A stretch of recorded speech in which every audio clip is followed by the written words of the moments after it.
శ్రీకాళహస్తి నియోజకవర్గ జనసేన అభ్యర్థి నగరం వినూత ఎన్నికల ప్రచారంలో దూసుకుపోతున్నారు. తన భర్తతో కలిసి నియోజకవర్గ అంతటా విస్తృతంగా పర్యటిస్తున్నారు.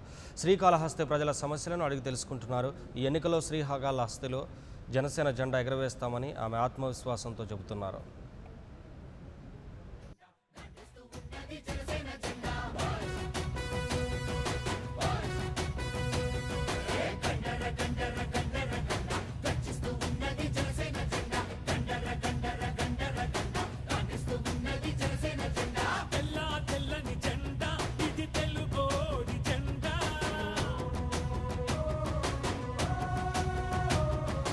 సామాన్యులకి అవకాశం ఎక్కడ రాదు.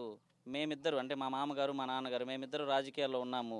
రాజకీయ పార్టీలు ఒకటి చెప్తుంది ఒకటి చేస్తుంది.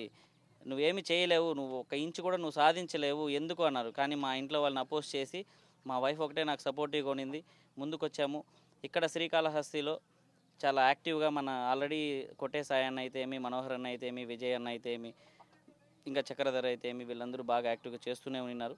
నువ్వు ముందుకేసి రావడానికి నువ్వు జాబ్ వదులుకొని మీ రెండు పొలిటికల్ ఫ్యామిలీస్ అంటే మిడిల్ క్లాస్ వాళ్ళకే ప్రెస్టేజెస్ ఎక్కువ ఉంటుందండి. అంటే డబ్బులు ఉండేవాడు ఈరోజు ఒక పార్టీలో ఉంటాడు, రేపు ఇంకో పార్టీలోకి వెళ్తాడు. కానీ మిడిల్ క్లాస్ వాడు పరువు ప్రతిష్టల కోసమే బ్రతుకుతాడు. పరువుకి భంగం కలిగిస్తే మీరు చూసింటారు, వాళ్ళు ప్రాణాలు తీసుకోవడానికి కూడా సిద్ధపడతారు. ఇలాంటి నేపథ్యంలో మాకు ఒక్కసారిగా అవకాశం జెన్యూనిటీకి సొసైటీలో రెవల్యూషన్ తీసుకురావాలని నా ఆలోచనలు నేను చిన్నప్పటి నుంచి ఏం చేయాలని అనుకుంటానో పవన్ కళ్యాణ్ కూడా అదే చెప్పడంతో ఫ్రీక్వెన్సీ మ్యాచ్ అయ్యింది. ఆయన కూడా మాతో మాట్లాడడంతో ఇంప్రెస్ అయ్యారు. నువ్వు ఇంత ముందుకు రావడానికి సపోర్టివ్గా ఉన్న మీ వైఫ్ కూడా ప్రత్యక్ష రాజకీయాల్లో ఉండాలి, నువ్వు సపోర్టివ్గా పార్టీ క్యాడర్లో నువ్వు పనిచేస్తూ పార్టీకి మీ ఆలోచనలు ఐడియాలజీస్ కల్పించాలి. ఈ విధంగా మన జనసేనకు కూడా మీ ఇలాంటి చదువుకున్న వాళ్ళ ఆలోచనలు కావాలని చెప్పారు. సో చాలా సంతోషంగా ఉంది. ఆయన నిర్ణయం తర్వాత మేము మా ఇంట్లో వాళ్ళతో. నమస్కారం అండి. యాక్చువల్గా నేను బీటెక్ చదివాను, EC electronic and communication engineering Puttur కాలేజ్లో. నా గ్రాడ్యుయేషన్ అయిపోయాక నేను మైంట్రీలో జాబ్ చేశాను. 6 months తర్వాత ఇన్ఫోసిస్లో జాబ్ చేశాను, షోలింగ నెల్లూరులో. దాని తర్వాత నాకు మ్యారేజ్ ఫిక్స్ అవ్వడం జరిగింది. మా హస్బెండ్ కోట చంద్రబాబు మెక్సికోలో జాబ్ చేస్తున్నారు అప్పటికే. యాక్చువల్గా నాకైతే మా చిన్నప్పటి నుంచి రాజకీయాల గురించి అనుభవం ఉంది.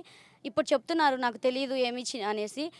నాకు తెలీదు, బట్ మా డాడీ 35 yearsగా ఉన్నారండి పాలిటిక్స్లో. ఆయన సర్వీస్ చాలా చెప్పలేము. ఆయన ఇప్పటికి కూడా అంటే 2 times ఇండిపెండెంట్గా గెలిచారు. దాని తర్వాత వైసీపీ వాళ్ళు ఆయన సర్వీస్ని చూసి అండ్ ఆయనకున్న జనబలంని చూసి ఆయనకి పట్టణ పార్టీ అధ్యక్షుడిగా స్థానం ఇవ్వడం జరిగింది. చాలా ఘనంగా చేశారు అది. దాని తర్వాత మాకు మ్యారేజ్ ఫిక్స్ అయిన తర్వాత మా హస్బెండ్కి కూడా అదే ఆలోచనలు ఉన్నాయి. నాకు ఉంది కానీ ప్రజెంట్ అయితే మా డాడీ ఉన్నారు కరెంట్ పాలిటిక్స్లో. నాకైతే వైసీపీ పాలిటిక్స్ గురించి మనకు తెలుసు, ఓటుకు నోటిస్తారు. ప్లస్ వాళ్ళు అన్ని అరాచకాలు ఉన్నాయి వాళ్ళ దాంట్లో. జగన్ సార్ గురించి మనం మాట్లాడుకుంటే ఆయన పైన చాలా కేసులు ఉన్నాయి. ఆయన పైన కేసులు ఉన్నాయి కానీ మన పోలీసులు వాళ్ళకి సరిపోరంట, స్టేట్ పోలీసులు వాళ్ళకి సరిపోరంట. సిబిఐ ఎంక్వైరీ అంటారు. ప్రతిదానికి సిబిఐ ఎంక్వైరీ కావాలి ఆయనకి.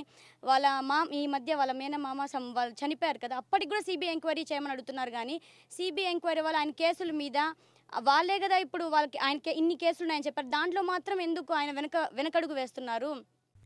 For more updates, please subscribe 99 TV Telugu.